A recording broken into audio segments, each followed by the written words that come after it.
another episode of Get a Load of This. From the Silver Creek Studios, I'm Jarod. And I'm Ryan. And we are a two-man show once again. Bill is gone. Good riddance. Right? Fuck Bill, I believe, was the tagline there. I didn't say that. We love Bill. Yeah. Oh, there's a legit beef going on here. Nah, there's nothing. I think Bill needs to come in the studio, and we need to. There's a lot of things I think that Bill and I have. Are we the same age? How old is he? He's 3 years older than me, so 44, 43, 44, somewhere in there. All right, yeah, we're the same age. Yeah, so, yeah. I mean, we probably got a lot more in common than you probably than he thinks, do. You know, I mean, obviously, hair is not one of the things we have in common, but you know, I mean, it's hard to have magnificent hair. It's a challenge. But it's hard to keep it nice and dark, too. It's hard to keep it, one color. Yeah, I've got two rogue gray hairs, one on each side of my chin. I'm telling you. That I just want to get rid of. I think and you're Ryan full of shit. Won't let he's me. just for men in this shit. No. Yeah, I think there's shenanigans going on. So now there. I got to keep this shit at work, and people kind of look at my chin like, you got a little, I'm like, I know, I'm a Ryan. He won't let me get rid of it. It's your beard, man. Uh-huh. Do you have gray hairs? I noticed you're freshly shorn up top there. Did you, do you have any gray hair on your head? Just kind of a little on the sides, a little salt and pepper going on. But not too bad yet. Man, you don't really on the top, do you? Not it's much. on my temples on the side. And I'm starting to get it through the top of my head too, but I'm getting on my chest. I mean, it's fucking bad, man. Getting old sucks. It's fine. It's, well, you know. But see, I feel like I'd rather have what you have, like a graying salt and pepper beard, than like the spotty one here, one there. Like, that's annoying. Before you know it, brother. Just own it. Before you know it, man. Yeah, I know. Boom. It's It's coming. like, what the fuck? It's coming. When did I become fucking Santa Claus? Yeah, seriously though, Dave mentioned when he was here, he's had the whole shaved beard since he's been coming in, but he's like full on white gray. Like there's no dark at all anymore. It's just gray. I think which is fine. fine. He's the same age. Yeah, Right? It's crazy how he's been that way a long time. People are different. They are. We are all different and special in our own ways. Sure. Yeah. So you're back. Where you been? What have you been up to? I've been all over. I kind of lied about. I have to correct everything. I know. Basically, everything you heard about me is wrong. Not everything. Well, yeah. I mean, I was in New Orleans. That was partially true, but it wasn't an extended. Took your son back to. We did take him back, but we only spent one day in New Orleans. My absence was due to more than one day. You were there. Overnight. Well, we got there on Thursday late. Moved his shit in, put together a entertainment center, slept, spent a day, and then got up in the morning and drove home. So we were there we got into New Orleans at 7, 6. So, and then, so really waking hours, a day. We were there for a day. Yeah, I kind of implied, because I honestly thought you were on a long trip down there. Yeah, last year we did the longer trip. We took the boys and made a big deal out of it. Because you said you couldn't be here to podcast in the middle of the week. But that was because of a work trip. So I had So where'd you go on work? Commitment. I had to go to Jersey City. Jersey City. And Jersey City, everybody that's not from Jersey City are from Manhattan or from Brooklyn or Queens or from the area, right? Probably thinks that Jersey City is a shithole. It used to be. It used to be a fucking dump. But I'm telling you what, man. It's awesome. It's a great area, and I would have. It's been a long time since I've been there. Honestly, last time I was there until last Sunday was, I don't know, probably 2000, 2001. It was 2001. I know it was. It was in January, and it wasn't terrible. We went through Hoboken, so it wasn't Jersey City. It was through Hoboken, Weehawken, and we got on.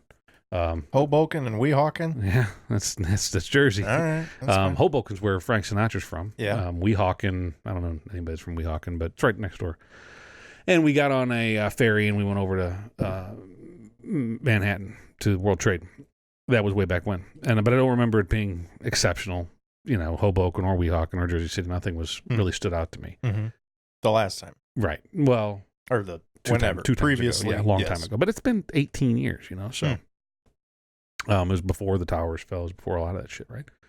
So, anyway, I was staying in a Hyatt. That was 18 years ago. Yeah. Interesting. I was staying in a Hyatt that's actually on the Hudson River. It's like on a pier that juts out into the Hudson, and the hotel is on this pier. It's pretty cool. So every view out the window is pretty spectacular. You're either looking at Midtown or Uptown Manhattan, or I guess you could be looking, at like what is it, like towards Statue of Liberty. Well, I don't know all my areas out there, but anyway. But no matter what, you're guaranteed a good view from your hotel room because you're looking at the New York skyline, some aspect of it, and it's big. So it's a really nice hotel, and then outside of there's just a lot of nice buildings, a lot of nice high-rise apartments, and not cheap. I mean, right. One of the guys I was talking to says, "Oh yeah, my cousin lives in that building. He pays $3,400 a month for this apartment." Right. But that's Jersey City, and he's making New York money. I was going to say, I mean, what do you got to do to afford that kind of thing? Well, he's a single guy, number one. Okay. But he's, there's a big difference in pay from New York to St. Louis. So I don't know what he does. I don't know how much he's making, but obviously enough to live there, which, good for him. So, you look around the area, and it's just a lot of really neat area, good restaurants, just very nice, well-kept, kind of quiet, quaint.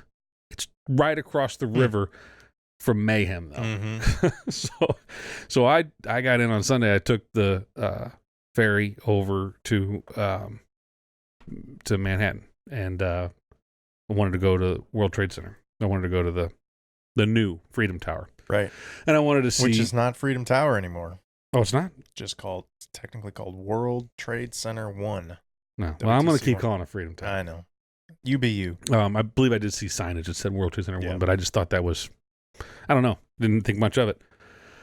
But getting across was... I think the word freedom was too triggering or something. Right. It upset the Muslims. Right. So...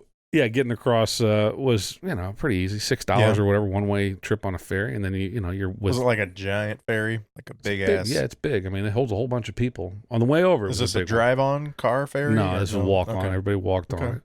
And you get over there and you hop off and you walk, a few blocks and you're at World Trade. And the new building is amazing. And it's big, 1,776 feet tall, including the spire. And then right next door to it is the reflecting pools where the old tower stood. And now I was in 2001 in January, I was on the top floor of World Trade Center. So 8 months before they fell. And a lot of people were there. A lot of people worked there, right? So I'm not special in that, but I remember it, and everybody has their memories of those buildings. A memorable thing, right? It was actually my birthday. It was the day that I went up on it, so it's easy to remember for me. And then the next time I went to New York was about a year after about a year and a half after they fell, and I went to the same location and I saw these giant holes in the earth, and it was so a lot of chain link fence with a lot of pictures and flowers and missing posters and shit like that, and it was gut wrenching, right? I mean, everybody experienced it in their own way, and so then. Now it's been a long time, right? So it's been, I don't know how many years since I've been there. Call it 15, 16 years since I've been up there. And I go up there and now it's all done. The park is the park and it's a memorial. And the way I look at it is a giant cemetery for all of those people. Because there are, for maybe some of them there's remains and there actually is a plot somewhere in a cemetery. But for a lot of them, that's it. Right. No remains were ever recovered. This is their final resting place. And so I would hope, maybe I'm ridiculous in thinking this, but I would hope that there would be some quiet reflection done by the masses that visit this place. Not so much. A lot of smiling, posing in front of it with a selfie, sticks. And it's like, is this someplace that, made me ask, is this someplace where you should be taking a selfie and smiling? I don't think so. I don't think you would do that at the Vietnam War Memorial. I don't think you would. I don't think you would do it in any cemetery at Grant's tomb. I don't think you would do it. I'd be curious to see if they do now, that new generation would go to the Vietnam War Memorial and take a selfie and smile. Maybe, but it honestly aggravated the shit out of me walking around. I walked completely around both pools, both footprints of the towers, and saw all kinds of people. Some people were doing everything right. They were quietly reflecting and they were just reading names, not reading them out loud, just looking at the names and taking it all in and probably remembering how it impacted them. Maybe they actually knew someone. Maybe they knew someone. I don't know, but they were doing it right. And then there were a lot of people that were smiling and laughing and cajoling and taking their selfies. And there were some people that were, $10 word, right? So, so other people that had their kids that were climbing up on this wall and sitting on it. And then the park ranger comes, hey, you can't sit on the wall, which is great that he's there, he or she is there to do that, to police that. But they shouldn't have to, because the parents should know, like, this is a tombstone. Sure, this is a headstone for these people. So it was aggravating. But it was also, I don't know. It was something. It was a lot to take in. So you weren't the guy doing cannonballs into the. No, I don't know. I don't know how shallow that is. It is amazing though when you look at it and you take it all in. So like, I was in the buildings, and I remember being on the first floor where there was all these flags in the old buildings, and it was like there's this line where you bought a ticket, and then there was the elevators that took you up to the top. And I remember looking at it like, God damn, this is a big fucking building, you know? Inside, I'm looking like, this is huge. And then outside, obviously, to get around it, because we went into the wrong building when we first got there. You went into the wrong building. I feel like you can't miss it. Well, there's two. No, the first time when I went up on the tower. The first time. Like, this is you missed Freedom Tower, huh? Yeah, no, that's hard to miss. Well, I got another story on that. So hold on. So we ended up having to walk around and it's like, fuck, that's a long walk to get to the other building, you know? Yeah. And so then now you go there and you see just these giant pools, and then you really take in how expansive they are and how big these buildings were. And it's just like, holy shit. It's like, if you really think about it, it's like, that's a lot. It's a lot. Sure. I had a guy that I work with who I told him I went over there on Sunday. He was going to stay a day after I had left on Wednesday to come home, and he was going to stay an extra day and spend the morning seeing a couple things before he flew back. And he goes, so how do I get over there? And I was like, well, you can take the path, you can take the subway, or you can take the ferry. And he goes, oh, okay. I said, I take the ferry, $6, and you're there and back, piece of cake. He goes, all right. So once I get off the ferry, how do I find it? I'm like, look up. Like if you can't follow that, right? I got nothing for you, buddy. I don't know what you're done for. Yeah, I could see where he's coming from, but right. But you really can't miss it. I mean, I get it. There was other large buildings around, but there's not, and you can. It sticks out like a sore thumb. It's huge, and yeah, you pretty much just keep looking up. Like, oh, okay, I'm still going that way. It's pretty easy to find. So you get into the big ferry, little ferry thing, right? So on the way over, I'm on a big boat, comfortable. Thing cruises. They haul ass too. They drive like a bat out of hell across the river. And on the way back, it was a little confusing, a little more crowded coming back and waiting, trying to figure out the right boat to get on to make sure I land in the right spot. There's a different ferry pulls up, not quite as big. And I'm like, I don't know that I like this one. I don't know that I'm a big fan of this one, but damn it if it's not the one I'm supposed to fucking get on. So I get on this fucking thing. And instead of being, I don't know how many seats across the one I came over on, maybe let's say it was like 20 seats across. This one's like 7. Significantly smaller. And it was listing. It was leaning to the left a little bit the entire fucking way across the Hudson River. Yeah. And I'm like, I don't like this one fucking bit. Just get me over there and get me the hell off. Yeah. So yeah, I didn't like it. But I don't want to be on a listing ship. Yeah, it was leaning to the left. And I felt like standing like, hey, some of you fuckers are going to have to go stand over there. We're obviously we got some issues going on here, so no one else feels this but me. Go fucking go over there. I'll go. I'll start. I'll be the first one. Yeah, it was nuts. So yeah, it was. That was a lot. And then work was busy. It was a really, a lot of times trips to going out of town are somewhat leisurely and filled with, boondoggle type activities. But this one was a busy 3 days, and it was a lot to take in. Now, weren't you saying that as soon as you got back? Yeah. What time did you get back? You flew back. I landed. I don't know what time I landed, but my flight was delayed. But I got home. Did you have your truck at the airport already? No. I left the truck home so that those asshats could pack it. Okay, yeah. And so my wife comes and gets me from your the airport. Son and wife, right? Those assets, right. And so she comes to pick me up at the airport. My flight was delayed. I don't know what time it landed, but I got home at like 10 p.m. I had to do a load of laundry, pack a truck, even though it was sitting in the driveway and they could have easily put their shit in it, but they didn't. And do a little laundry, pack a new bag, get a little bit of shut-eye, and we left at 6 a.m. the next morning to drive 10 hours to New Orleans. That was a day. Yep. So the neat thing is that within 24 hours, I checked out of one Hyatt, really nice hotel in Jersey City, and I checked into another Hyatt, a really nice hotel in New Orleans. And Priceline.com is fucking awesome. Here we go. Yeah, here's a plug. Cash that check, Priceline. Let's go. It was, so anytime you're looking for a hotel at the last minute, so we intentionally did not book a hotel because we knew there was nothing going on in New Orleans. Yeah. We knew it'd be easy to find a place, maybe it'd be shitty, maybe it'd be great. We didn't know, but we knew we'd be able to find some place to lay our head for the night. So we get down there because she didn't feel comfortable doing it herself on her phone, and I was driving. So when we get down there, I get out my phone, I install the Priceline app, and I knew there was a name your price section. She couldn't find it on the website because you need to install the app apparently. And I went on the name your price thing, and I said I want a 4-star hotel, and I want to name my price, and I put in $50.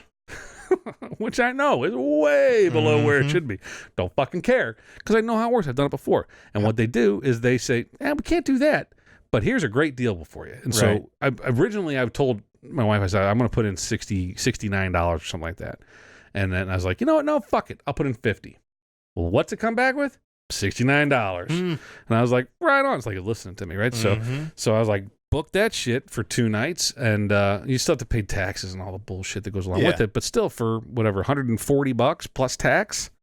You can't hardly get a Fleabag motel for $69. And I'm at a Hyatt that's pretty nice hotel. It's an older hotel in New Orleans, but it's pretty. It's the one that used to be attached to the Superdome. The day of, right? Like you were down there already or driving down. So to make it even better, I book it all online. I get my email. I get all my confirmation, everything like that. We continue to move the boys into their joint, and I'm busy. We're moving shit, doing stuff, and my phone rings, and I'm like, what the fuck is this? So I answer it, and it was Priceline. And they're like, hey, wondering if you're coming over to check in soon. I'm like, well, in a little bit. I said, I'm still moving my son in, but I'll be over there a little later. Is there too late for me to check in? They're like, oh, no.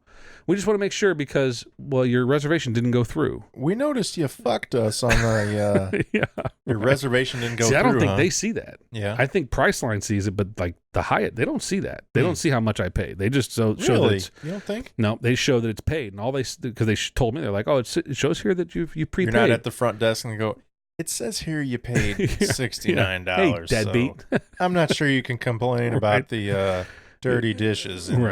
That was a different hotel, but yeah.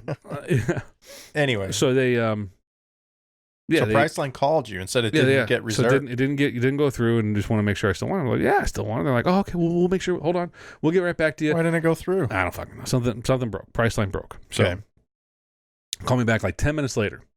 Said, we just wanted to make sure you were aware that we did get you booked. Your same hotel, same price, everything's great, and because of the inconvenience, we're going to give you a $15.50. I don't know why that number. I have no fucking clue. $15.50. Weird number. We're going to give you a $15.50 credit to your account. Oh. I said, well, that's much appreciated. Thank you very much. Rent some porn with that So shit. I hang up the phone. No, it goes to my credit card. It doesn't go to my Hyatt account or whatever. So, yeah. Anyway, so I'm like, but it wasn't even an inconvenience for me. I wasn't even aware that there was a problem. Yeah, right. If they had just never called you, everything would have been fine. It cost them $15 because they're, but that's, I think it shows that they're a good company. Yay, Priceline. Yeah. So kudos to them. And I would recommend people that if you're going someplace like that, at the last minute, just wait. Because the closer to the day that you need it, as long as there's not like... So if you need a last-minute reservation, call Priceline. But don't do it whenever there's a convention or something like that. You're fucked. You're screwed. But so my wife and I went to Chicago years ago with another couple, and I think it was Priceline. But we did a similar thing. It wasn't the same day up, but it was like a week before or something. It was for a Cubs-Cardinals series, and we went up there and didn't have tickets to the game either. Oh, that was a whole hell of a story, too. The flight got delayed. We're trying to fly from St. Louis to Chicago. We ended up in Kansas City. How's that work, right? All right. Yeah.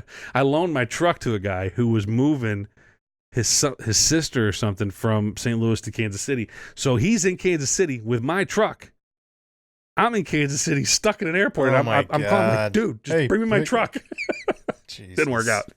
They ended up getting on a flight, and we ended up in Chicago. But we were going to go to the Cub game that day, the Cardinal game that day. And we obviously didn't, but thank God we didn't have tickets. We went the next day, and all worked out. But made for an interesting trip. And as usual, fuck the Cubs. Fuck the Cubs, yeah. And I think we lost. The Cardinals lost. But it was still a good game. Yeah. And it's a great venue. As much as I don't want to go to a game there all the time, it's neat to go to Wrigley. I've never been. You should go. I know. I've always kind of wanted to, and I don't know. It just never worked out. But we rented a hotel, and it was River North, Chicago. Might have been a Hyatt.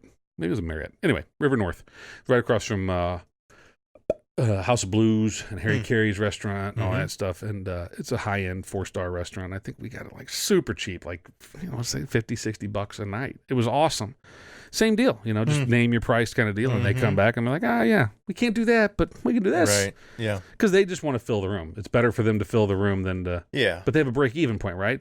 So they know they got to pay someone to clean the room. They got to pay to keep the air on or whatever, all this bullshit, right? So they know that it costs them $30 to keep the lights on and to keep it clean. I feel like most of the time as long as they get more than that, when we're traveling, it's when there's something going on. It's a convention, or it's a cheer competition, or it's a baseball tournament, and every goddamn hotel is booked. Right. So if you go to Priceline and try to get the best price, you're going to pay double what it normally is, not half. Right. So, but if you just go on a Thursday with nothing going on, and you just want to get out of town, you could probably get a hell of a deal. Well, we're talking about going, because, we're going to go down to New Orleans again because there's reason to. So there's Parents Weekend, we went down, Family Weekend, whatever, and we did that. Aren't you glad he didn't end up at a college in Little Rock, Arkansas or something? Like, I don't know. Actually went to be a shorter drive. A somewhat cool town. That wouldn't be bad. Yeah, all these trips you guys made. Yeah, I thought I was done with New Orleans, and I've badmouthed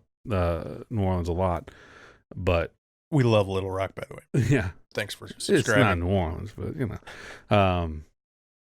but yeah, I badmouth a lot, but it's not bad. It's got there. I've realized that there's things that I haven't done that I still need to do. That gives me a reason to go back. So we're gonna go back. So anyway, last year we went for Parents Weekend, and everything was packed because everybody's down there. It's Parents Weekend, for fuck's sake, right? And there's always a festival or something. There's like the I don't know, beignet festival, or there's like a jambalaya festival or whatever, right? And which is all cool stuff. And I want to go, and I want to eat the jambalaya, and I want to eat the beignets, and that's all good. But I don't want to deal with all the crowds. So this year we're talking about planning our family trip down there. So when there's nothing going on, so we can get a cheap hotel, we can have kind of free reign of the place. If we want to go to a restaurant, we're not waiting forever for a table because everybody in their family is down there. So that's the idea for, and we, so usually, and also they cram these things in these schools. They have fall break. And a lot of kids want to come home for fall break. My boy ain't. He did last year. Suck it up. You're staying down there. And then and it's Parents Weekend is in late October. And then Thanksgiving, they come home for Thanksgiving. They go back for a month, and they come home for Christmas. That's a lot in the first semester, especially if you're flying a little prick home, So fuck that. He'll come home for Thanksgiving and Christmas, hopefully. Other than that, I don't need to see your ass, and then we'll come down to you sometime around Mardi Gras. Not on Mardi Gras because they're too fucking crowded, but sometime maybe a week or two before, a week or two after, something like that.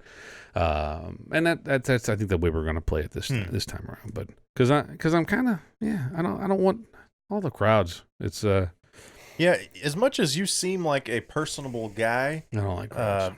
Loud personality, you can talk about anything, all that stuff. You don't like being around people. You don't like being around crowds. You don't like fucking people. And I don't know. Earth's great except for all these fucking humans. Right. It's too many of us, right? We already had this. Yeah, if everybody just shut up and agree with me, it'd be a lot easier. So one of the other things you brought up as a potential topic, and I said I had no idea what you're talking about, was on your shirt. Preservation Hall. Right. I wore this on purpose. Preservation Hall Jazz Band. What the hell is that? So they are... I think they said they've been around since the 60s, but it's just a New Orleans jazz band, and I guess it's the composition of this band has changed over the years. It changes all the time, but they always have top-notch New Orleans musicians. What we saw. So here, let me back up. So the intention of the Preservation Hall Jazz Band is to preserve New Orleans jazz music and played in the traditional way, not Zydeco, not just traditional New Orleans jazz, right? So, and I feel like I know what that is, but I'm sure that I don't really know. But I have you're a musician, so you probably know more what they were talking about than what I know. But hopefully, I can hopefully do a little bit of justice here. So, sing it for me. Yeah, there's not a lot of singing. It's just a lot of trumpets, a lot of trombone, a lot of saxophone. There was a stand-up bass, a drummer, and then a piano player. All remarkable musicians. And actually the saxophone player also played clarinet and played it like a motherfucker. I mean, he was working a clarinet. It was really good. But all of them are really good. And I learned something about, they call tailgate style slide trombone. Have you heard of that? No. So I don't know anything about slide trombone other than I think it's cool and I like the way it sounds. But so tailgate style I think it means that if you see, usually when you're playing a trombone in a band, you kind of have to stay tight because you'll fucking hit people, right? Sure. Okay. Yep. So if you're playing in a marching band, you can't play, you can't get crazy with it. Okay. If you're playing tailgate style, meaning that in these parades in New Orleans, they would sit on the tailgate of a wagon or a truck or whatever, and they could do whatever the fuck they wanted to. Which is whenever they can do whatever they want to is when you get that growling, sax or trombone sound. Okay, and that growl is indicative of tailgate style trombone playing. So interesting. The guy Mark something, I can't remember his last name, but he was the lead of the band. And he looks to be about my age or our age or whatever, but got a lot of soul to him. Just carries a lot of cool with him, right? And the fact that he can play play a trumpet, cornet, like a motherfucker, helps his cool factor a lot. But he come out. There's no microphones in this place. It only holds about maybe 80 to 100 people. The room has 3 rows of benches on each side of the room, and then there's standing room behind the 3 benches, and there's pillows on the floor in front of the benches. So I'm saying maybe 100 people. No microphones, everything is acoustic, and they just come in and start playing.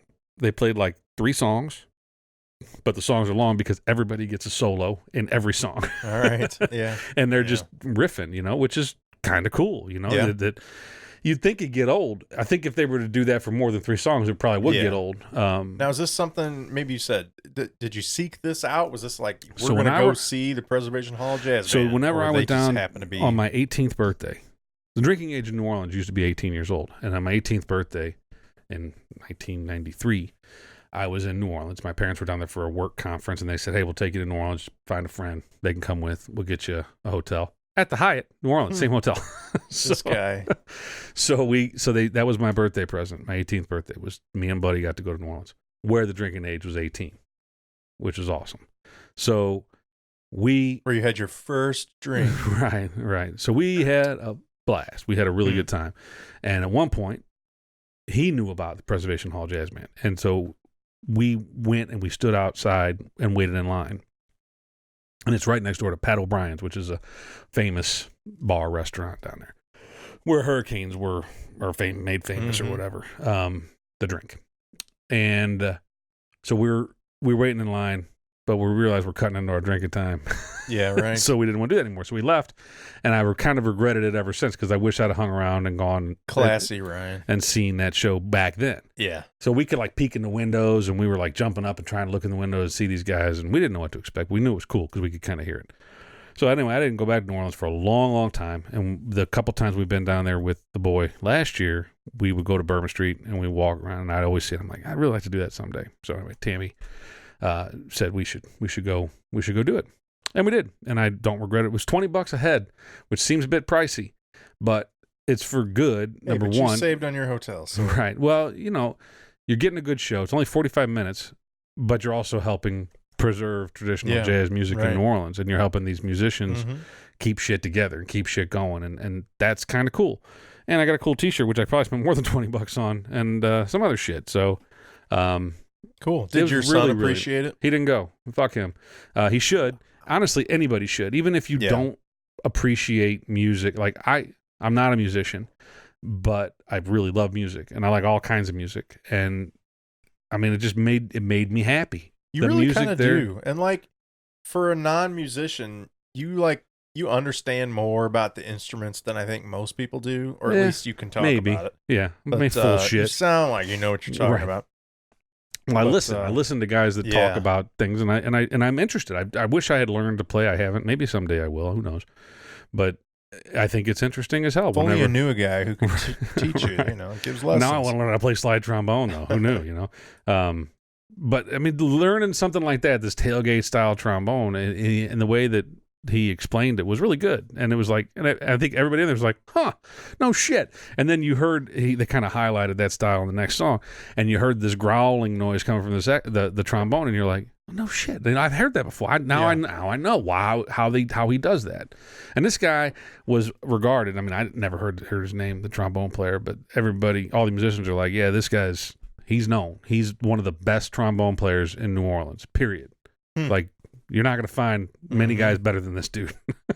So it's neat. You're seeing top notch. Supposedly, like a couple weeks before that, the Rolling Stones were in town, and they stopped in and played. Not Mick, but who are the guitar player, whatever, a couple other Stones. Keith. Yeah, no, Keith or not. But anyway, they came in and they played.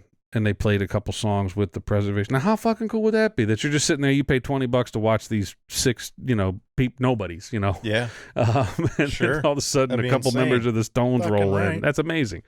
So that did not happen for me. Quick tangent. Oh, well. Well, the other thing was that the piano player, it's like you expect to see a certain type of person. I'm not saying white, black, whatever, but cool people, right? Just like, they have this vibe, this New Orleans jazz vibe around them. And that's basically what we had. The stand-up bass player was a big old black guy. The drummer was a skinny dude with a skinny tie and just, he was a great drummer, but he was just a traditional jazz drummer, and everything was precise and, and then the trombone player was a little chubby black guy, but he fit the part. The lead singer was a good-looking guy, could sing a little bit, and definitely could play the horn. And then the saxophone player was kind of, just they all fit the part. The piano player, I can't remember her first name, but her last name was Watanabe, and I want to say it was like Diane Watanabe, but she was Asian lady. I want to say Japanese, but she played that fucking piano like an old, soul black woman, just and that not really, but not really like pounding on it like you would imagine a jazz player would. Precision, playing it with precision, but freestyle. Like she was doing her little solo bits, and it was like, holy shit! I mean, you can't write that. Like that's just coming out of you. That's just she's just fucking around, And it was amazing. And it's like you would never imagine this woman walking down the street. You never imagine that she plays in the Preservation Hall Jazz Band. So pretty cool. Yeah, cool. I was just gonna say, quick aside. I work with a couple guys who are musicians, and we always kind of discuss stupid shit about music, but.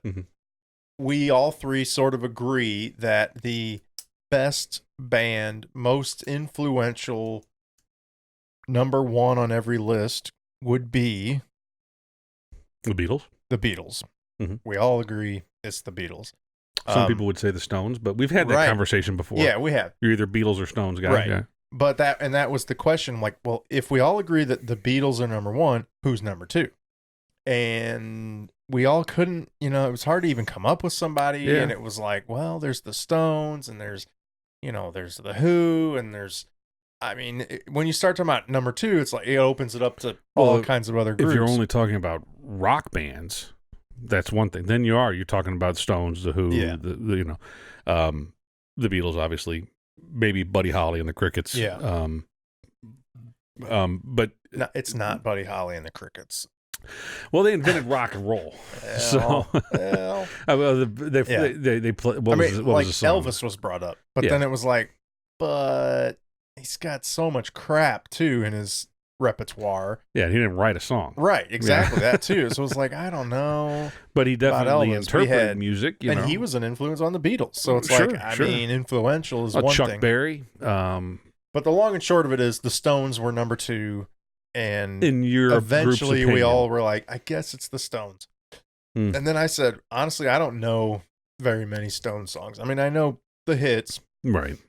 But somebody suggested the double album, 40 Licks, would be, if you want to get exposed to it, that's their the whole catalog of hits. Basics of Stones. Yeah. So I'm gonna do my homework. I'm gonna listen to 40 Licks, give it, several Isn't it listens. amazing that you can do that? You don't have to go buy the album. You can you can YouTube. I mean, I use Google Music, and I pay for Google Music. Whatever it is, $12 a month. But because I want to be able to go on there and say, I want to hear 40 Licks. Oh, that's a flaw. But I don't want to fuck with going out and seeking it out. So I pay that $12 a month so that I know that if I want to listen to an album, the whole album, I can without much issue. It's amazing. Could you do me the favor of handing me the bottle cap remover thingy? Thank you. Mm-hmm. So yeah, I think I agree that the Stones are probably, I've never written a song though, so I don't know what would influence me. But when you listen to what's going on, man, give it here. I can't wait for this to work and to be on camera. And here we go. He's going to give it all his might. Look at that. Thank you. I appreciate it. Anything else I can do for you, honey? Can you do my push-ups for me? Yeah. So, I don't know. That's hard to say. I think it's different for everybody because now we have a new era of musicians. Leave my shit alone. I keep bumping it, and I think I see it moving out of the corner of my eye. So now they're influenced by who knows? I mean, it could be influenced by AC/DC or Van Halen or the Beastie Boys or who knows? And Radiohead. And there's nothing wrong with that. Influenced by U2 or the Red Hot Chili Peppers or who knows? Fortunately, not enough people are inspired by Kenny Loggins. Wow. I was on a Kenny Loggins kick this morning on the way to work. Huh. And he's that dude. I didn't know he wrote a song for Phineas and Ferb. Really? Yeah, I can't remember the name either. But it played like I just said, shuffle Kenny Loggins, and all of a sudden the song, I'm like, what the fuck is this? I look at the title of it. It said like from Phineas and Ferb soundtrack. I'm like, huh, interesting. So whatever, it's cool. Okay, I want to hear about. You told me that your son went on a retreat. Yeah, well, I don't be careful about how much we say there. I don't want to get him in trouble. Well, so we'll say he was on a retreat. So he was on a retreat. And I believe you said something to the effect of, they were told what to say. So, what does that mean? So I'm basically going to read to you. So, again, it's... Wow, that was not breaking wind, folks. It's a chair. Leather on denim. So he come back from his it's a retreat and training for, I guess, being a new student leader, orientation leader, something like that. He's helping incoming freshmen be oriented find their way, right? So, good for him, by the way. You go to, if you go to a modern university, you expect some political correctness, I guess. Sure. In today's world, it's pretty commonplace. You're gonna run into these things. Yeah. So I expect it. He is my boy, and he comes home and he says, "You're not gonna fucking believe this shit." So I'm gonna I'll just start reading you some of this stuff. So this is from the handbook that they gave him, and it's titled "Let's Talk Inclusivity Orientation Language." So it says words to remember. And then his college. Mm-hmm.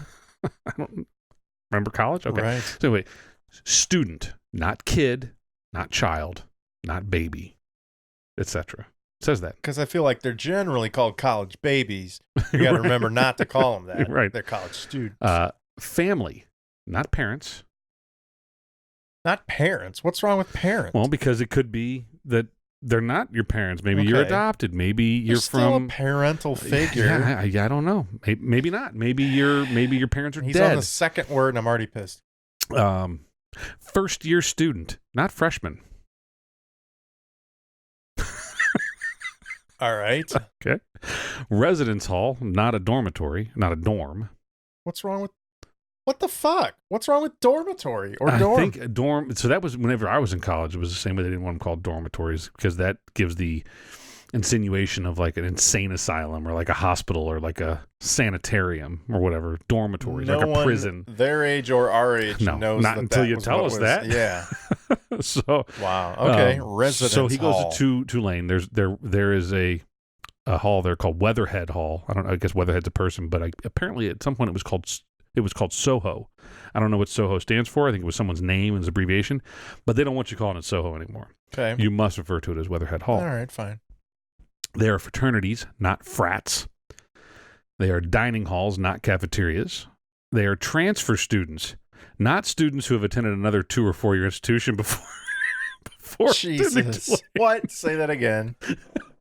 They're transfer students, not students. No, I guess they're not saying don't say that. They're just saying what these things are defined as. So transfer student, anyway, they're just saying, I guess they're saying just call them a transfer student, whatever. Non-traditional student is a students who meet one of the 7 characteristics: delayed enrollment into post-secondary education, attends college part-time, works full-time, is financially independent for financial aid purposes. And they identify as a student. Yeah, has dependents other than a spouse, is a single parent, or does not have a high school diploma. How could you go to college if you don't have a high school diploma? Anyway. I mean, I guess it's up to them to accept whoever they want. Yeah, I guess you maybe a GED, but I think that would equate with equivalency degree. Anyway, first generation students who are the first member of their family to attend college. So I've always thought that was an odd thing to keep track of. Yeah. It's one thing if your family keeps track of, like, he's the first member of our family to go to college. But nobody else should be really pointing that out. Why does anybody else? And there's fucking scholarships for first year, first generation. So those are the easy ones. Those aren't even the ones that are going to piss you off. I'm already triggered. Yeah. So just wait.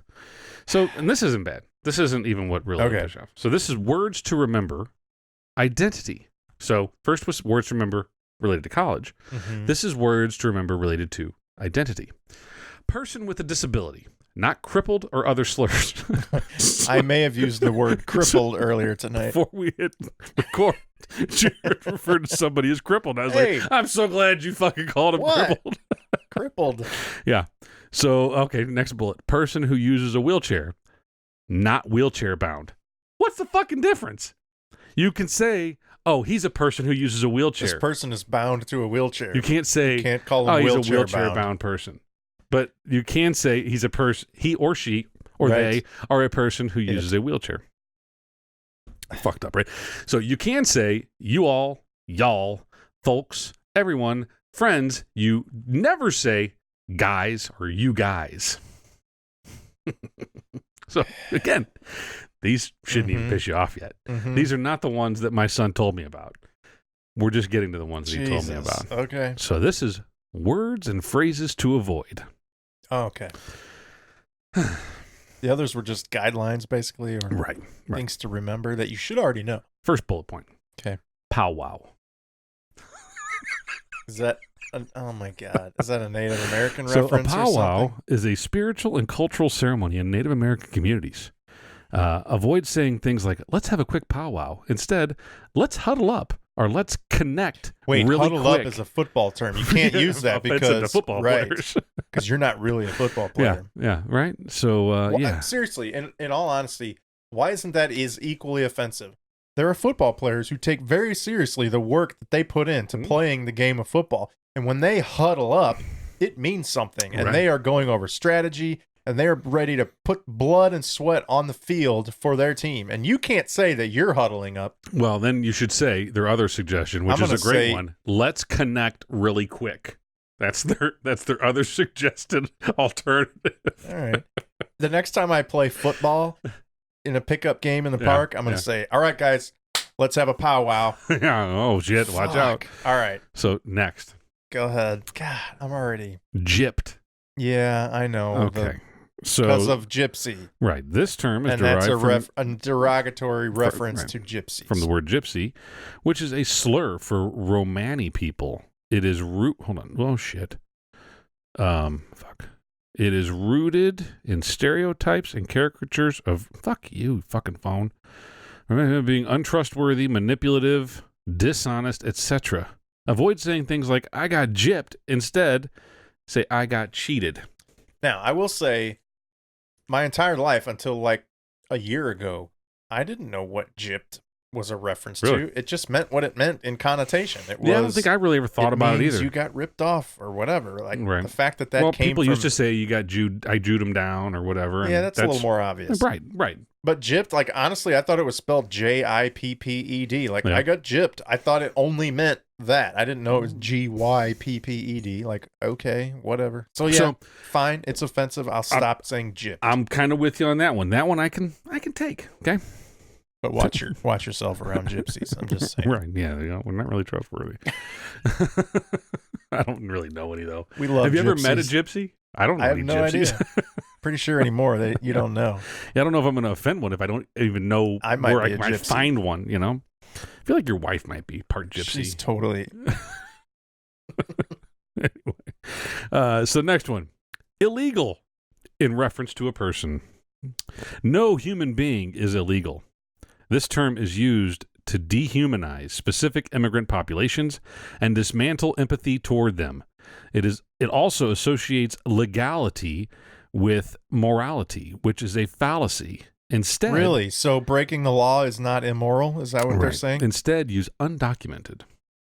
Okay, first of all, it's exactly, by definition, illegal. This person is an illegal. That's are not legally almost here. Exactly what I said.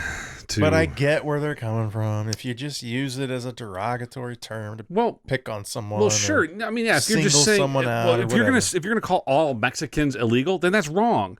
But if you know for a fact that someone is here illegally, and they are in truth an undocumented alien, there's nothing wrong with calling them illegal. Well, okay, there is in the context. If you're at a bar and we're all hanging out, and a guy comes in who's potentially an illegal alien or whatever, and you're like, oh, you're going to hang out with the illegals over there? You know, okay, that's an asshole but you don't way know of using if they're all, right. So that's wrong. I agree with you. But if you're just referencing like the legality of citizenship or something, you said, well, we have our citizens over here and our illegals over there. That's not like a derogatory use of it. It's a definitive. So if someone walks up to you and you say, "Hey, how you doing? I'm Jarod," and they say, "Hi, I'm Carlos." Oh, hi, Carlos. How you doing? And what's it like being illegal? Yeah, well, no. And he goes, "Oh, a good place to get a cold beer. I just got here. I crossed the border illegally. I am an undocumented alien." He's like, "You're illegal? Whoa! You can't call me that." Back off, buddy. I don't know. I mean, I get where they're coming from, but come on. Who's going to do this shit anyway? It's like, I don't know when these words will be used. It gets worse. You ready? Peanut gallery.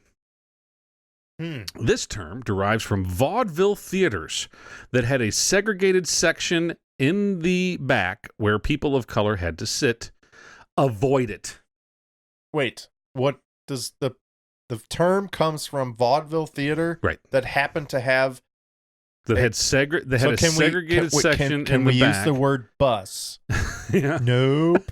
Well, I guess what they're saying, they did it mass poorly, transportation, is that the peanut gallery was that area where that's a different minorities were, or people of color were segregated. Now, the current connotation for peanut gallery is in the back, right? All the way in the back, right? In the peanut gallery. I always thought like peanut gallery was like, quiet down over there in the peanut gallery, was where the crowd, wherever the group was, right? So remember Bozo the Clown, the Bozo the Clown show that was on WWG whenever we were kids? I do recall that. It was they had a peanut gallery. Bizarre and creepy. It was weird. But he said like, oh, over here in the peanut gallery. Right. I mean, what the fuck is... I feel like it's not surprising that Bozo was racist. Well, but maybe.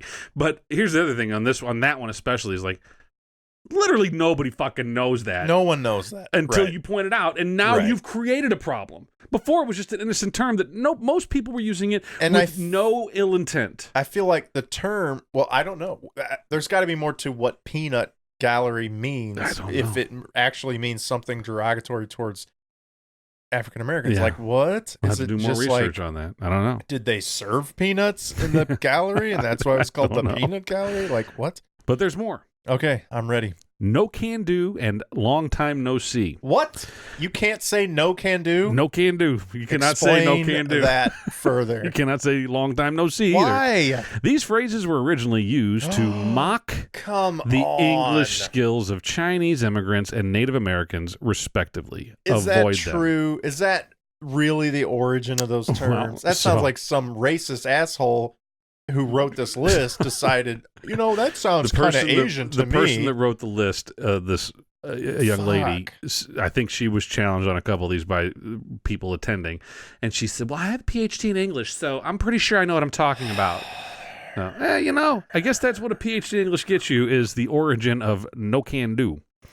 Ready? I'm going to stop you there. Hold on. Go ahead. This is another aside or anecdote. Mm-hmm. When you are typing, whether it is an email or an essay or any kind of typed document on a computer or a typewriter, mm-hmm. How many spaces do you put between sentences? I was taught in typing class in high school that it was period, space.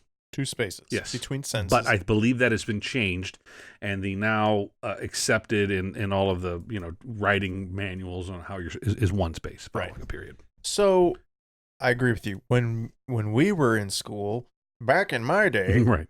It was 2 spaces. Yep. For a reason. Why? Now, allegedly, the reason was that on certain typefaces, on old printing machines and whatnot, like very antiquated hardware, mm-hmm. You needed the 2 spaces to make it legible, right? Okay. But allegedly now with computers and modern, typefaces and electronics, 1 space is all you sufficient. need. Yeah, sure. I disagree. To this day, regardless of what computer I'm using or font I'm using, if I use 1 space, it doesn't look right. It looks the same as a word. The period's too close to the previous letter, and the difference, it's annoying. Besides, we were fucking taught that well after type machines and print machines or whatever. So now I've had people say, well, I'm an English major. I think I know what I'm talking about. Well, it's 1 space. And I'm like, no. Well, look, they're not going to do much else with their English degree. Now we're changing it because you don't think it should be 2. Right. You should let them have these little victories because their English degrees get them literally nothing else. Well. So let them have these little small victories. They've paid a lot of money to be able to say, well, I have an English degree, so. Yeah. Anyway. Yeah. Go on with your triggering statements. Next. Boy. You can't reference boy? No. In what context? White people calling an adult black man a boy is a way to reassert racial hierarchy and has been used to demean and emasculate. Avoid calling adult men boys and similarly infantilizing terms. Avoid calling adult men. So, adult men, period. Boys. What if you said you took your son, your eldest boy, to college for his sophomore season year, and did you hear that? I did hear that. I hear it all the time. You claim to not. All right. We're going to take an official survey here. We're going to put this out on Facebook.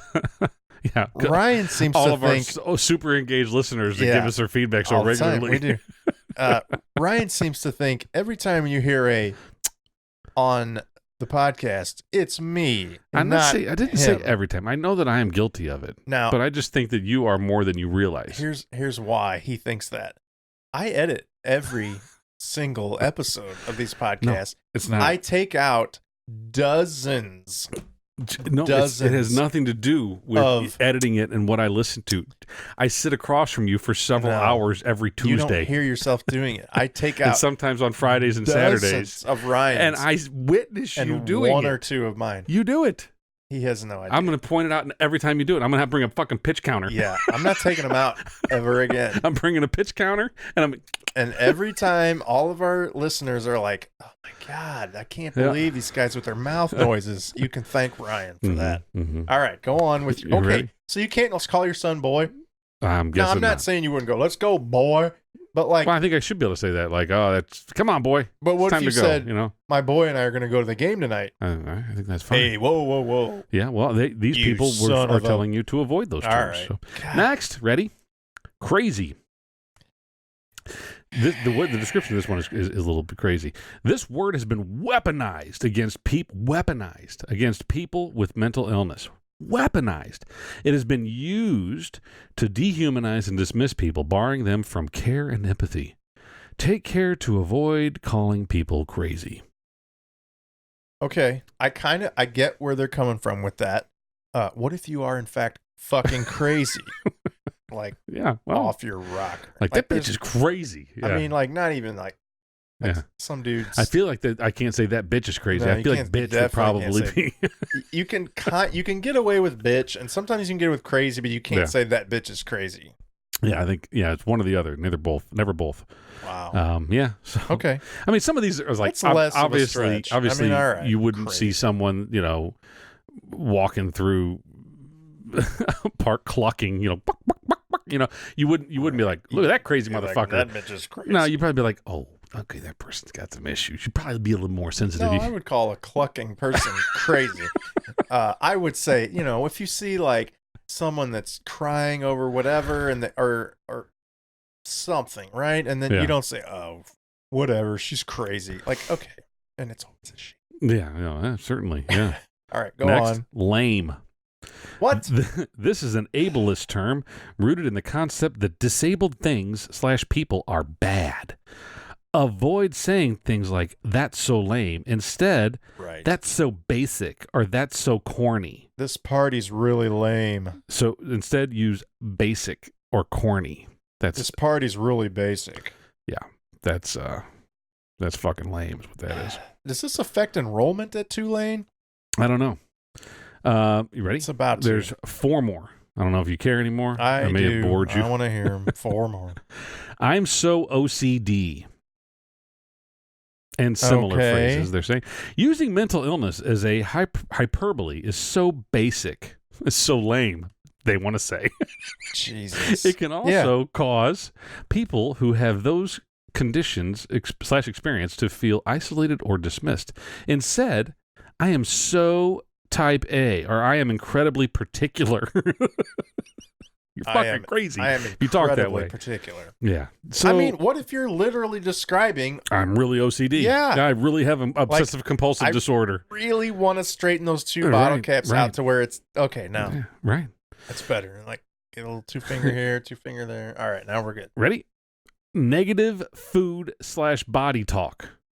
This doesn't make fuck sense to me, so we're going to read it. Negative food talk. Saying things like, quote, I feel so fat, instead of I feel full, or talking about food in terms of what you deserve, in quotes, or what is good or bad, is harmful for you and those around you. You don't need to do anything to deserve food. Nourishing yourself can never be a bad thing. Be mindful of the language you use to talk about food and bodies with yourself and with others. Well, okay. So I guess what they're saying is that you can't say, well, I ran 2 miles today. I deserve this ho-ho. I deserve this Klondike bar. That you shouldn't say that. That everybody deserves whatever the fuck they want. Everyone deserves a Klondike bar. Apparently. I think you have to do quite a bit for a Klondike bar. We've established that. I guess it comes down to, should the term fat or the description of being fat in any way be considered a negative thing? Not that you hate fat people or whatever, but like, if you strive, okay, for one, I'm not saying I think this, I'm just suggesting this as a like potential possibility. Is being fat a bad thing? Like, as far as it's for your health, right? It's a health problem. You might be crippled. Easy. Right? So like, you have to be accommodated in certain cases if you're really, really fat, and right. It's not a thing you should aspire to. Take pride in, So I'm not saying but some people are. You shouldn't ridicule people who are fat. You shouldn't persecute people who are fat. But maybe like morbid obeseness should be, considered corrected. a negative thing that people should try to avoid. So if you are doing something Yeah. and you say, oh my God, I feel so fat, that's not a problem. Like, you shouldn't feel fat. You should have tried to avoid feeling fat. Yeah, I agree. I'm not saying you should hate people who are fat, but like, and it's okay to be fat, but it shouldn't be triggering to use the word fat. Well, here's the bottom line, okay. is that everybody should just suck it up. And if someone you can't say suck it up, because that implies the word fat. Sucking it up means. Well, but if you can't handle someone saying some of these things, then you just can't handle life, and you should just go back to your hole. Don't be so basic. Yeah, don't be such a pussy. Don't be a fucking bitch. Pretty sure you can't say pussy. Yeah, there's a lot of things I'm not supposed to. Anyway, next. You ready? I am, in fact, ready. Rule of thumb. Fucking explain it. What? This phrase comes from an old English law that stated a man could hit his wife with a stick only as wide as his thumb. Not the imagery we aim for. Instead, default, convention, our baseline are acceptable alternatives. I feel like that makes more sense. I have heard that, and I didn't remember it. But no one thinks of that at all. Nobody is applying that definition of rule of thumb. Right, no one. It's just rule of thumb is basic, is accepted as a basic rule. A standard, this is how, this is, or whatever. Yeah. Nobody thinking. Thinks, beating Remember when women. we used to be able to beat our wives? Yeah, no, with a stick. But now they are. Yeah. Okay. Fine. So now, if someone says as a baseline, what should they use? A baseline? Baseline or default. My default is, instead of my rule of thumb is, but now if they say default, am I safe to assume that what they wanted to say was rule of thumb, which is then making default offensive? Default actually comes from a term that means beating your wife. So don't say default. It implies fault, and no one's ever really at fault. This last one, I'm not sure what it is. I haven't read it. So it says in-group language, parentheses, if you're not in that group. So be thoughtful about where the terms and phrases you use are derived. Language is an important part of any group's culture and should be respected. Be especially mindful of terms that are acceptable in an in-group context, but are considered slurs or insults from the out-group. All right, let's just say, I agree with where they're coming from, right? We all need to be more mindful of what we're saying and how some people might take it. Yeah, but sure.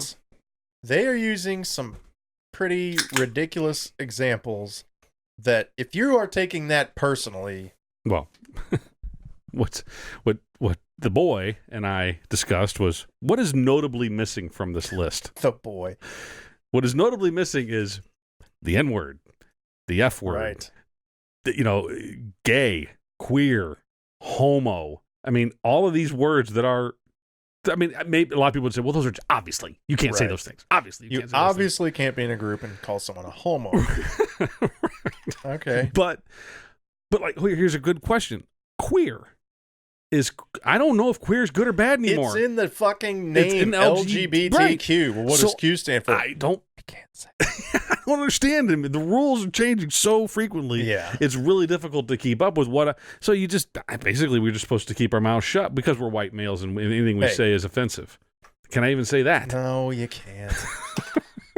Man. So you just ruined my night, Ryan. I know. God bless it. Can't say that either. Give us some other things here. Things to avoid: acronyms, abbreviations. Keep in mind the students and family you're interacting with may not know that. That makes sense. Not familiar with the school. Avoid using abbreviations and acronyms.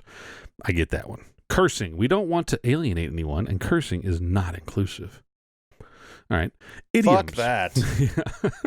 Idioms. Be mindful that many idioms or slang phrases are not universal and may not be understood as you intend them. What is an idiom? I don't know, idiot. What's an idiom? No, I want to backtrack. What's an idiom, idiot? I don't know. I want to go back to cursing. Mm-hmm. Do people curse at your workplace? I do. I probably shouldn't. I don't do it like I do here. You know? Sure.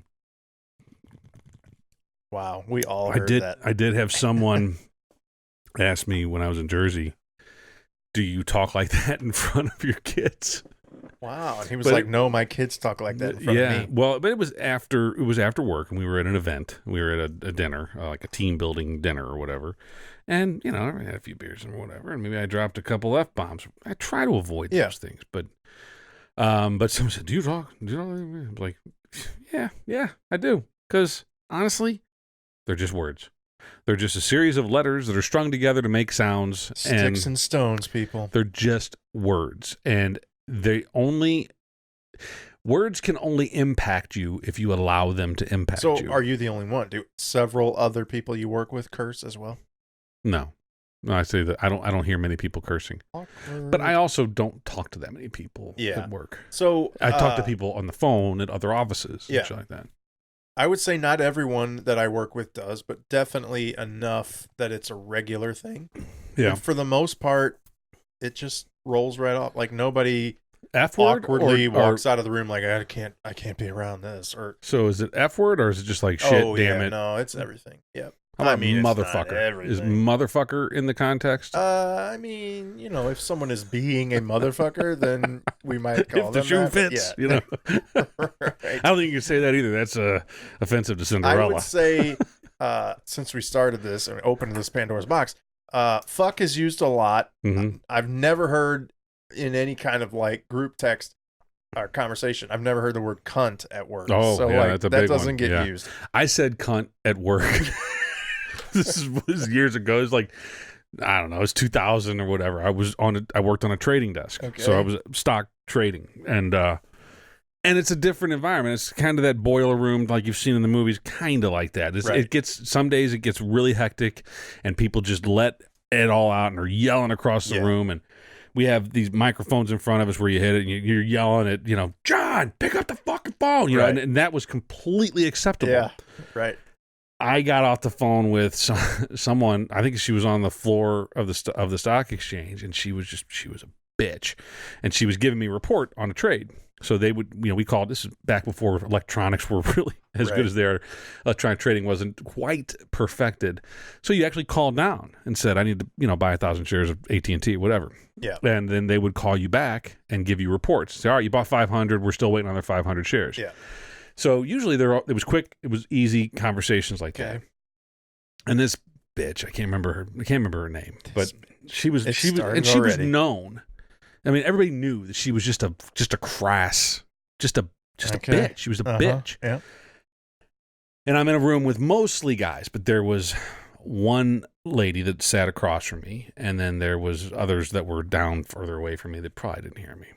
And I got mad at this woman. And I hung the phone out, and I said something. Like, fucking bitch, whatever. And the guy sitting next to me, Scotty, he goes, what's the problem? I'm like, this fucking cunt. And I just, oh, it just rolled out. Well, Scotty was my boss. And he goes, whoa, we don't say that one. And I was like, all right. My bad. And we left the room, and he's like, you need to go back and apologize to Terry. You didn't look at the other woman in the room and go, right? I didn't even think about it. I was so mad, and it just it just came out of my mouth. I feel like it's hard to use the word pussy or cunt in any way that isn't trying to be derogatory towards something or someone. I think you can call someone a pussy, you know. Well, yeah, but you aren't doing that in a jovial way, like, hey, you pussy, what's going on? Like, it's generally sure, like, why not? It's usually like, stop being a pussy, or, you don't like that, you pussy. If I showed up here and you were back to Zima, I'd be like, why are you drinking pussy drinks again? You'd be criticizing me. You wouldn't say, you know, this cunty software I'm working on is really working well today. Whole different software, yeah. Right? So it's usually derogatory, but fuck is used in so many different ways. I mean, there's great stuff all over the internet on how that word is used. Yeah, it's the most versatile word in the English language. Yeah, I mean, people don't even notice anymore. Yeah. Fuck that, this fucking thing. Well, I think we had a conversation, I think it might have been off the air, about, and it wasn't about the F word, it was about the N word. And I made a controversial statement, and not being serious, that thinking that it would ever be okay to use the N word in common place. You know, it's not reality. But my point was, not for people like me and you. Well, for anybody really should be. But anyway, you're right, especially for us. So But the point is like, so fuck is, it's fine. And I think most people, they hear it, and maybe it's like, whoa, today, people hear like, whoa, that he has a foul mouth, right? But it's different today than it was 30 years ago. Sure. 30 years ago, I don't think you would hear it out in public. I mean, from my perspective, 30 years ago, that was the worst word you could use. Right. Like, you did not ever say fuck. Now, I didn't even know some of these other words, but, shit, bitch, damn, those were like, well, okay, he slipped up and said bitch. But, like, if you said fuck, oh, Jesus. Like, that was big. It was like a Christmas Story, like the big one. Yeah. But now we've got so many others. Now you can string them together. And it can be used in such useful ways that's like, why wouldn't you use it? Yeah. Well, yeah. So I think it should, getting back to my point, I think it should be, look, you can use a lot of words that make you sound less or more intelligent, right? I used a $10 word. I forgot what it was. What was the word that I used earlier? Yeah, we already forgot. But so I can use words that maybe make me sound more intelligent. Maybe I have a bigger vocabulary. Cajoled. There you go. So, and that fine, right? I could also mispronounce word. Oh, I got a good one for you here. I go, what the fuck was it? Give me a second. I'll think about it. But I can mispronounce words, which would then make me sound less intelligent, right? So, my poor wife. So she's notorious for mispronouncing a few words. One of them is, what are the things called that girls wear on the sides of their head where they put their hair in like rubber bands and it comes out the sides of their heads and like their ponytails? Pigtails? Pigtails, right? Yep. They're called pigtails. P-I-G. In fact, called pigtails. T-A-I-L-S. Yeah. She called them, until I corrected her, that's been several years. She called them pink tails. Pink? Pink. As in the color. The color pink. Not purple, but pink. Pink tails. Pink tails. And now if you think about it, you say them fast, pink tails. Pigs are pink? I'm going to put my hair in pink tails. So if you say quick enough, it's okay, you can see how maybe, and nobody ever caught it, nobody ever corrected her. I'll give her a pass on that one. Right? And she just, her whole life, thought that was what the word was. She never saw it in print anywhere and was like, pigtails? What's a pigtail? I guess not. Is that like a pigtail? On another note, her mother, my mother-in-law, she had a hearing deficiency from birth. And so she did have a bit of a speech impediment. She had a little bit of a lisp. She could correct her daughter. But, you've encountered other people throughout your life. Nobody's ever corrected you on this. So not a big deal. It's normal, but. Another one was, what do you call under the window over there? There's a little sill. Right. Not for her. That's a window seal. Window seal. Which there is a window seal. But it's a completely different thing. It is not the seal. And this one was a little bit more challenging because I said, what are you talking about? Are you talking about the sill or the seal? Yeah, so you're talking about like the seal that keeps the cold air out? Or are you talking about the marble thing that sits underneath the window that you put the candle on, right? Both of those things. Yeah. So, hold on. Yeah, so those are old ones. Those are old ones that I love giving her shit about. Right. I think I'm forgetting one also in there. But a new one reared its ugly head just this weekend. So I'm looking for cars for Chuck. Yes. And congrats, Chuck. As of hopefully by tomorrow, the time this is out, he'll have a license finally. Your driver's license. And so we saw. Probably shouldn't hold up a beer to you for getting your license. But. We saw a Volkswagen Cabriolet, 1988, white Volkswagen Cabriolet. Actually, the leg was in pretty good shape, and it didn't have terrible miles on it, but not really a guy car. Kind of a chick car, if you ask me, I think. I would agree with that. I equate it to Can't Buy Me Love, the movie, and that's what the hot chick, what's her name? What was her name? I forget her name. Anyway, that's what she drove. So, but my wife always has liked these cars, apparently. Don't know why. Maybe it was in a movie, but she likes them. And they have a bar that goes across between the front seat and the back seat. There's a bar that goes up and over. It's convertible, right? The convertible tops down and has a bar that goes up and across over the top to protect the passengers of the vehicle if the vehicle were perhaps to roll over. Correct. Okay. And that bar is referred to as a Roll bar? A roll bar. Roll bar. ROLL Yes. space BAR. Yes. Not for Tammy. What? What else could it be? Well, she a row bar. It certainly sounded like she was saying row bar. ROW. ROW. It's a row bar. She's gonna kill me for this, but she said it, and I was like, "What'd you just say?" And she goes, "A row bar." And I'm like, "I need you to spell that for me."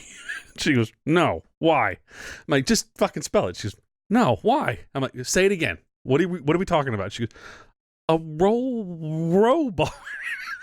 And I was like, "Are you saying row, like row your boat?" She goes, "No, no." So I'm like, "Yeah, you definitely fucking are." Yeah. And you've gone 40 plus years of your life thinking that those are fucking called row bars.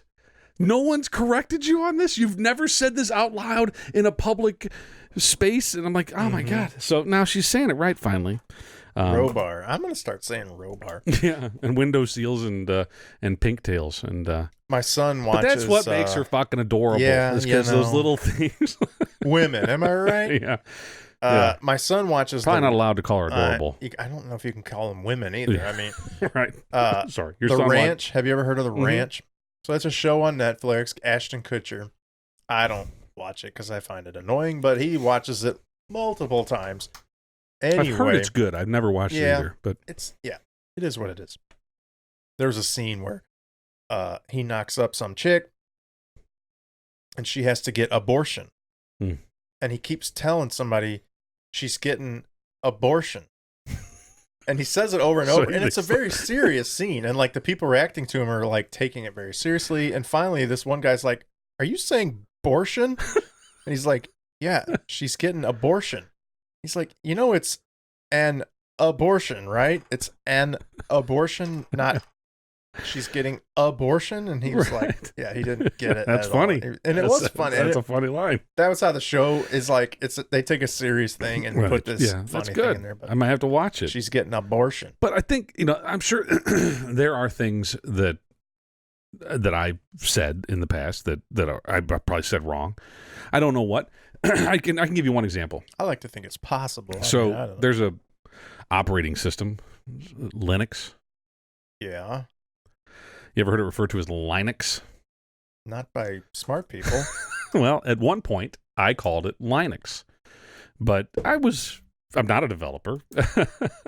I do consider myself to be somewhat of a geek, but I don't know some of these things. And I refer to it as Linux. It's all good, man. And someone corrected me and said, dude, Linux. You know it's Linux, right? And I was like, thanks. And I felt fucking stupid. But I get over it. Okay, you're just used to Windows, So it goes to the GIF or GIF kind of thing. It's I still say that's horseshit. And the guy who invented it caved to everyone else and said, "Fine." What do you think it is?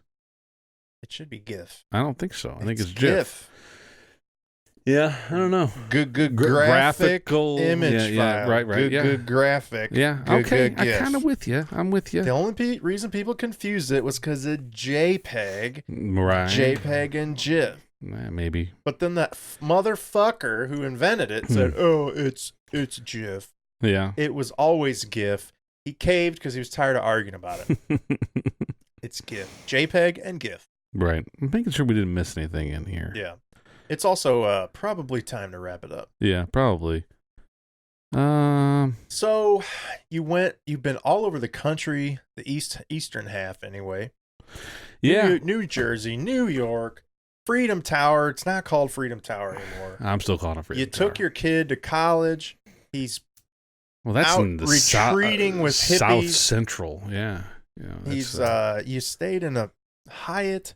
You got a phenomenal deal. You just got a great deal. Crazy good. Got a great deal. It was a pretty good week, despite being ridiculously busy.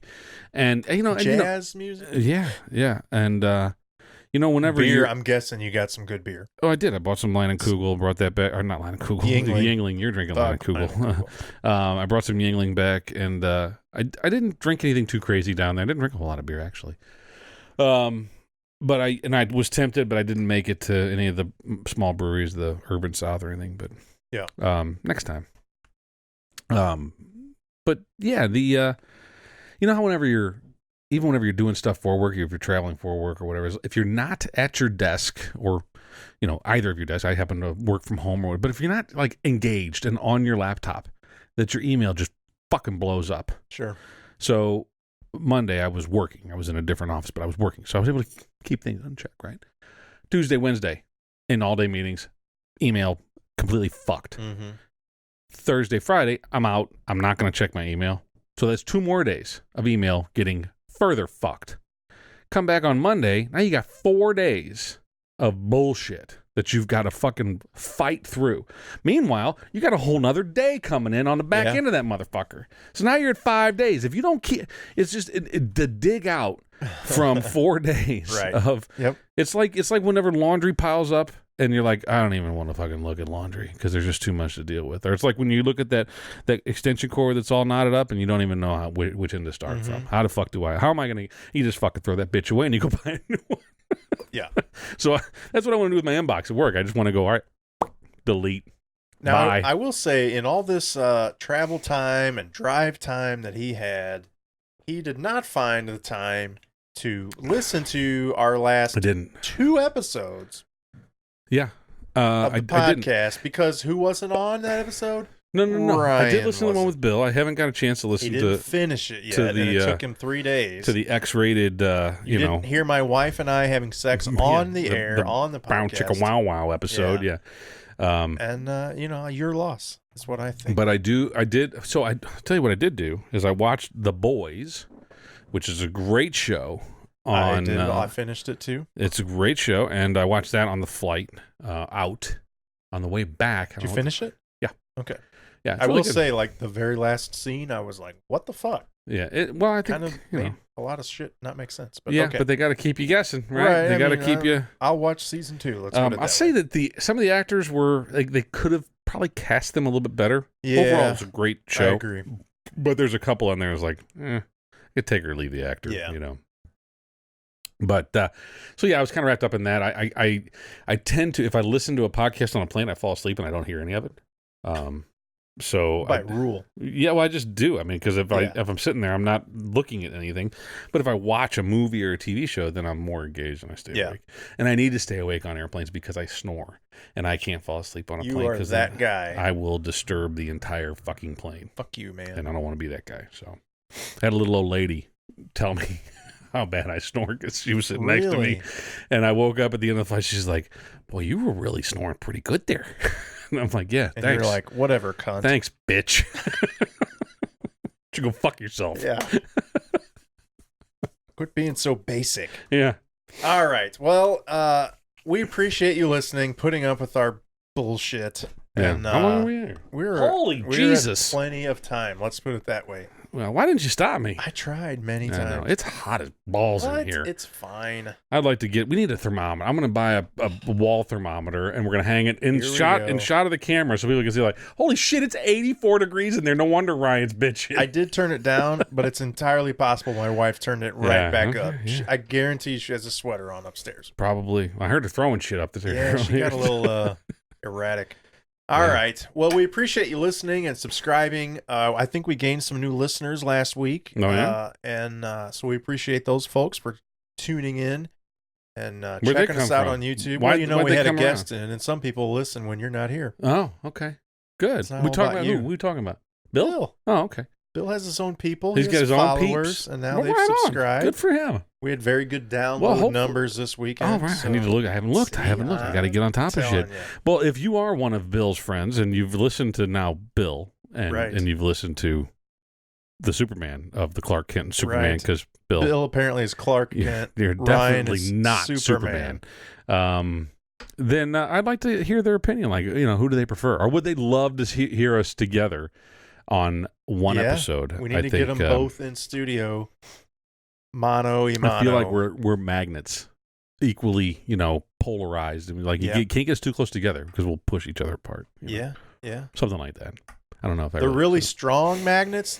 When they flip, though, then they come right together and they shatter, and it's a big mess. Yeah, it's a big ordeal. I thought you were going to go somewhere else with that, where we would end up like hugging or something like that. Well, it might happen. I'm not going to say it. It's not possible. Can you say hug anymore? I'm not sure. I don't know. Bro hug? Is it bro hug possible? Can't say bro either. All right. This has been an interesting episode. Been all over the place. Ryan triggered me with many words. And there's more to come. The boy has been in more training these past couple days, and apparently he got more of the same stuff. I'm not sure if he has the actual materials that he can share with me. This is what our youth are being guided towards these days. Well, and it's just accepted by them. Let us know if you agree. Like, every one of these words, do you think is a bad word? Should we stop it? Or do you think some of them are ridiculous? What do you think? Yeah. And how can they let us know? Well, you could send us an email at loadthispodcast@gmail.com. I'd say you could put something on Instagram. I don't really know. We got to talk about that because I'm very derelict in my duties. I know I've said this too many times, but I'm just not feeling it. I'm not feeling it, and I don't know what it is. I don't know. I got to get, I got to get my juices flowing. That's where it's at these days. Instagram, the kids, all about the kids. I'm still not on the Facebook thing. I think I want to shut down the whole. I want to shut down the whole shooting match. The whole Facebook thing, including the Get a Load of This Facebook page. I'm okay with that. I think if you keep one thing, you should keep it should be Instagram. And Twitter's not bad. I don't have a problem with Twitter. But I just, the creativity, it's hard to come up with some entertaining image. And that's the challenge of Instagram. It's hard to come up with an entertaining image that is reflective of gun control and abortion. If those are challenging things. I feel like it shouldn't be that hard. Well, then tell me give me an idea. Send me a picture. Gun control and I'll shit ton of images. Gun control's not as bad, but you have to be careful though. You don't want to trigger someone. No. We want to trigger people. That's the whole point. Yeah, but so with the abortion thing, that was a little more challenging, So I don't know. I think I just need to, forget about those. Maybe, we'll go back some point down the road and we'll republicize some older episodes.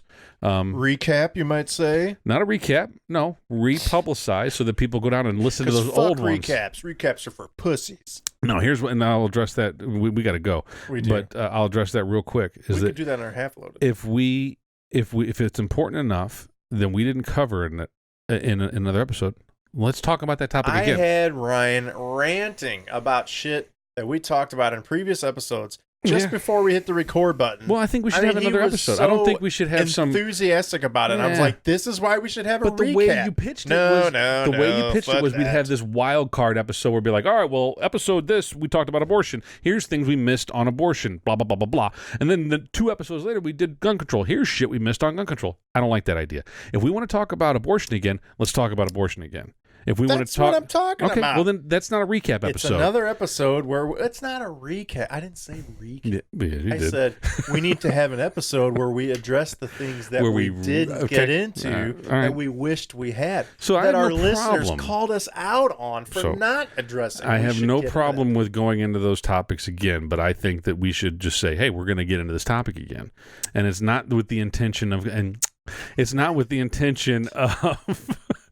of just covering shit we missed on the last one. Recapping. We're not just being like, previously on Get a Load of This. It's like, all right, whatever. No. I'm just saying. Yeah, I'm with you. Look, my sister wanted to fired up talking about a previous episode. But when I said, let's hit record, you're like, nope, fuck that. Well, I just don't think, especially with topics like that, and we really got to wrap this up, but especially with topics like that, as we've seen, you have to be prepared. You have to have your thoughts aligned so that you can articulate your points and get everything across. I'm always prepared. It's difficult though. Yeah, it is. And I think you are more prepared than I am for sure. I'm not.